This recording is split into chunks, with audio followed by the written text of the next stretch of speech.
Yorana Itemata Itiapi, autrement dit bonne année à tous et bienvenue pour ce nouvel épisode et premier épisode de l'année 2026 du podcast Tahiti Pratique dans lequel nous allons parler des incontournables de Tahiti, c'est-à-dire les lieux que vous devez absolument voir quand vous venez sur l'île de Tahiti.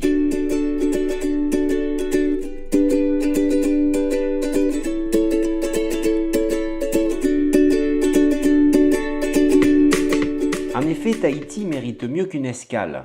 Beaucoup de voyageurs qui posent le pied à Tahiti n'y restent que quelques heures, car à peine arrivés, ils s'empressent de repartir vers d'autres îles de la Polynésie française, pensant que Tahiti n'est qu'une simple escale. Quelle erreur! Tahiti est non seulement la plus grande île de Polynésie française, mais aussi l'une des plus belles et des plus riches en découvertes. De fait, entre lagons turquoise, montagnes majestueuses, cascades secrètes et traditions vivantes, elle concentre une incroyable diversité de merveilles. C'est pour rappeler toute la magie de Tahiti que j'ai décidé de faire cet épisode, un guide des incontournables à Tahiti, à voir absolument pour que personne ne passe à côté de ce joyau du Pacifique. Cette sélection des incontournables de Tahiti n'est pas le fruit du hasard. Elle s'appuie sur l'expérience de plus de 10 ans passés à explorer, raconter et partager la vie du Whenua. Au fil des années, j'ai découvert les lieux qui marquent vraiment les voyageurs, ceux qui révèlent la beauté et l'authenticité de l'île. Voici donc la liste des sites que vous devez absolument visiter pour comprendre pourquoi Tahiti est bien plus qu'une simple escale. C'est une île riche, vibrante et inoubliable. Le premier de ces sites est bien évidemment, quand on part de la côte ouest, la fameuse plage Vaiava, dite plage du PK18, car c'est une carte postale vivante face à Moorea. Située donc au PK18, la plage Vaiava est l'une des plus belles de Tahiti. Son sable blanc et son lagon turquoise offrent une vue spectaculaire sur l'île voisine de Moorea.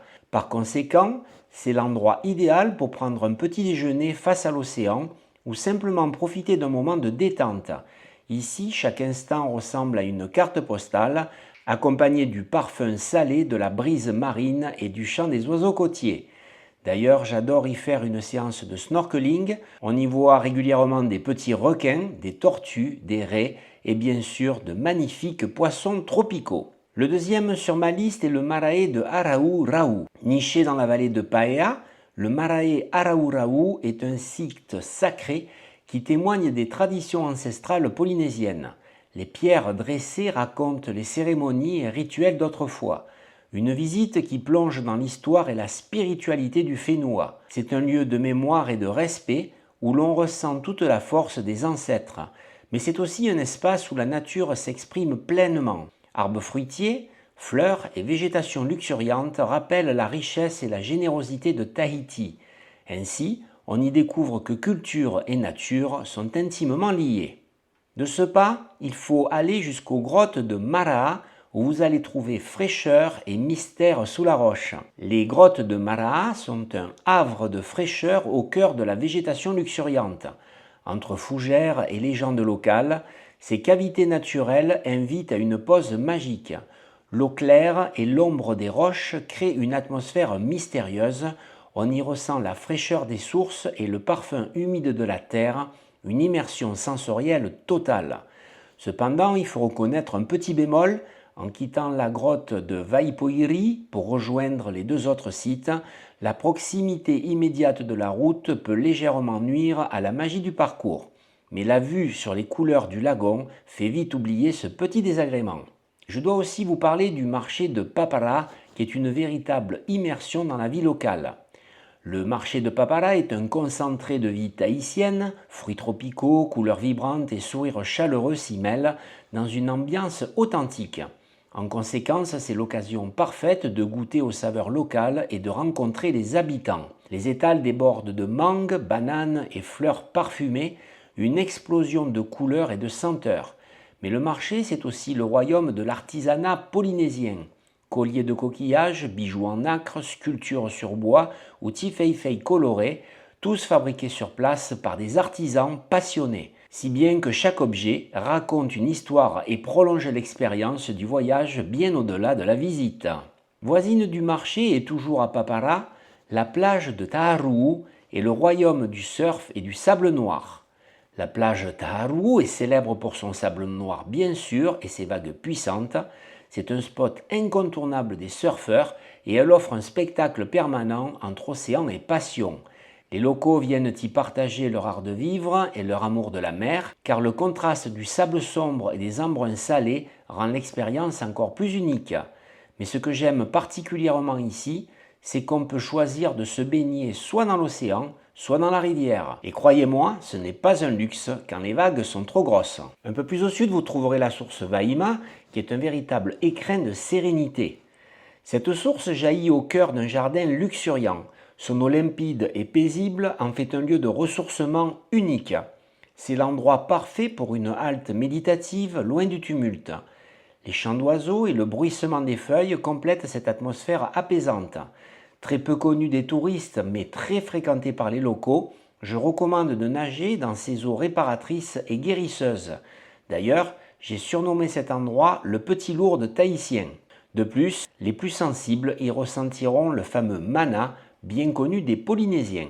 À peine quelques centaines de mètres de la source Vaima se trouvent les jardins d'eau de Vaipai, un paradis botanique. Les jardins d'eau de Vaipai sont une véritable oasis de biodiversité avec leurs cascades miniatures, leurs plantes tropicales et leurs sentiers ombragés. Chaque pas révèle une nouvelle facette de la richesse polynésienne entre fleurs parfumées et murmures des ruisseaux. Et cela se vérifie pleinement en saison d'abondance entre novembre et avril. Mais ces jardins sont aussi empreints de légendes et de rites anciens. Selon la tradition, l'eau de Vaipai était considérée comme sacrée et purificatrice. Elle était réservée aux défunts du grand clan des Teva qui suivaient un circuit rituel destiné à les purifier et à les aider à atteindre le paradis. Cette dimension culturelle et spirituelle ajoute une profondeur unique à la visite où nature et croyance se rencontrent. Je vous donne un petit plus, le fameux petit plus de Tahiti pratique. La source Vaima se trouvant à proximité, il serait dommage de ne pas associer ces deux visites pour profiter pleinement de la découverte. Et pour conclure cette demi-journée en beauté, rien de tel qu'un savoureux repas au restaurant Otumumapé, situé juste à côté. Vous adorerez son ambiance conviviale et gourmande. De plus, depuis la terrasse de ce restaurant, le panorama sur les montagnes de Tahiti-Iti est tout simplement exceptionnel. Et puisque nous parlons de panorama exceptionnel, alors bien sûr, il faut que vous poussiez jusqu'au belvédère de Taravao, là où Tahiti se divise en deux. Le belvédère de Taravao offre en effet l'un des panoramas les plus spectaculaires de l'île.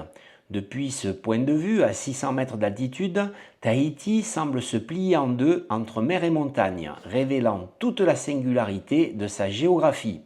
La beauté du paysage est unique, on ne croirait même pas être à Tahiti en découvrant les prairies où paissent vaches et chevaux, un décor inattendu au cœur du Pacifique. Le vent frais et les parfums de la forêt ajoutent une dimension sensorielle à la contemplation.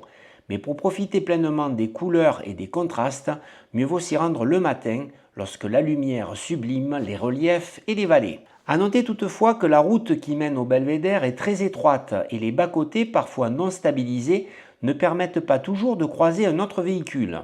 Il est donc recommandé de rouler très doucement et d'utiliser le klaxon dans les virages. L'usage du klaxon étant excessivement rare à Tahiti, ce petit geste de prudence peut surprendre, mais il est fortement conseillé pour garantir votre sécurité. De là, vous pourrez vous rendre au site olympique de Te Ahupo'o, avec sa célèbre vague des légendes. Te Ahupo'o est mondialement connu pour ses vagues extrêmes. Ce spot mythique attire les meilleurs surfeurs de la planète et a désormais sa place dans l'histoire olympique. La puissance de l'océan y est impressionnante et fascinante.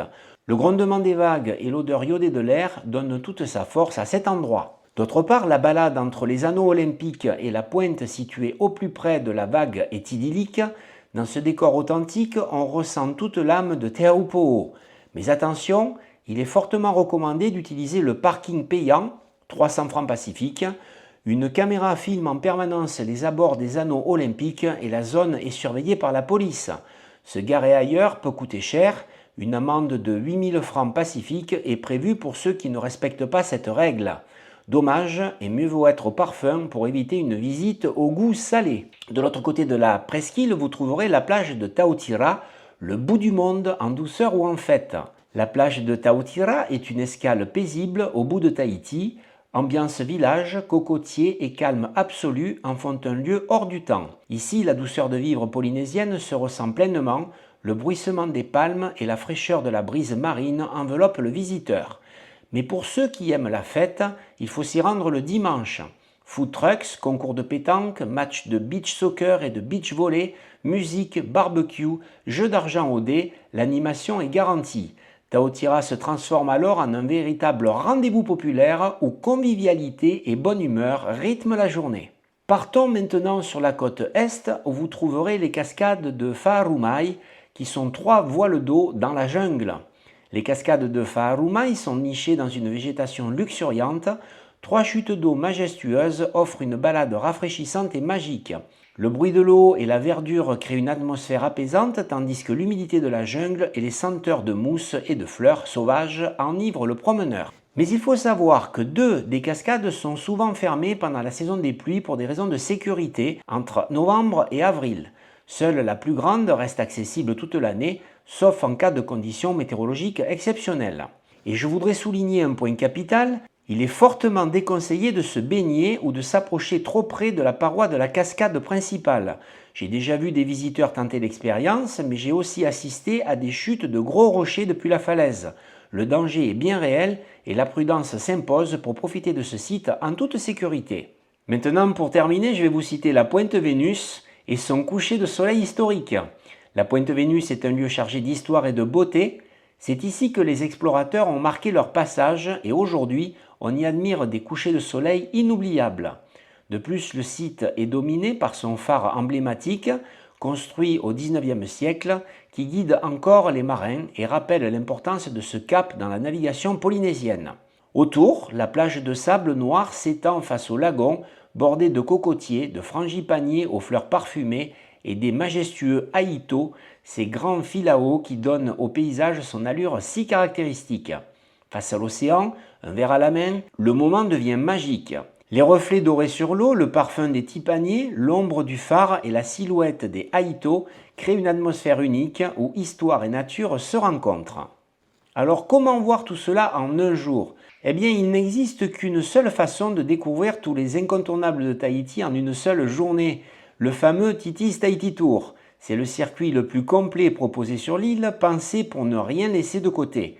Selon vos envies, choisissez la convivialité du Titis Tahiti Tour partagé ou l'exclusivité du Titis Tahiti Tour privé. 2 formules différentes mais une même promesse, vivre Tahiti dans toute sa splendeur, sans compromis. Pour terminer, notez que cette sélection n'est qu'un aperçu des merveilles que Tahiti a à offrir. L'île regorge de sites naturels, culturels et historiques qui méritent d'être découverts bien au-delà de cette liste. Certains lieux emblématiques comme le Trou du Souffleur ou le jardin botanique Harrison Smith ne figurent pas ici car ils sont actuellement fermés au public. Mais chaque vallée, chaque plage et chaque village recèle ses propres trésors prêts à émerveiller ceux qui prennent le temps de s'y arrêter. Tahiti n'est pas seulement une escale, c'est une destination à part entière, riche, vibrante et inoubliable. Alors prenez le temps de la découvrir car chaque instant devient un souvenir impérissable. Et bien voilà les Tropicos, vous avez une liste qui va vous permettre de passer au moins une belle journée sur l'île de Tahiti. Je vous souhaite à nouveau une très bonne année. En tahitien, ça donne Yaorana Itema Tahiti Api. Et je vous retrouve très bientôt pour un nouvel épisode du podcast Tahiti Pratique. Et n'oubliez surtout pas que vous pouvez aussi me retrouver sur le site tahiti-pratique.com. Vous y trouverez un nouvel article tous les lundis. Je suis aussi présent sur YouTube avec la chaîne Tahiti Pratique et bien sûr la page Facebook Tahiti Pratique. Je vous dis donc à très bientôt sur une des plateformes et puis franchement, elle est pas belle la vie à Tahiti. Nana les Tropicos.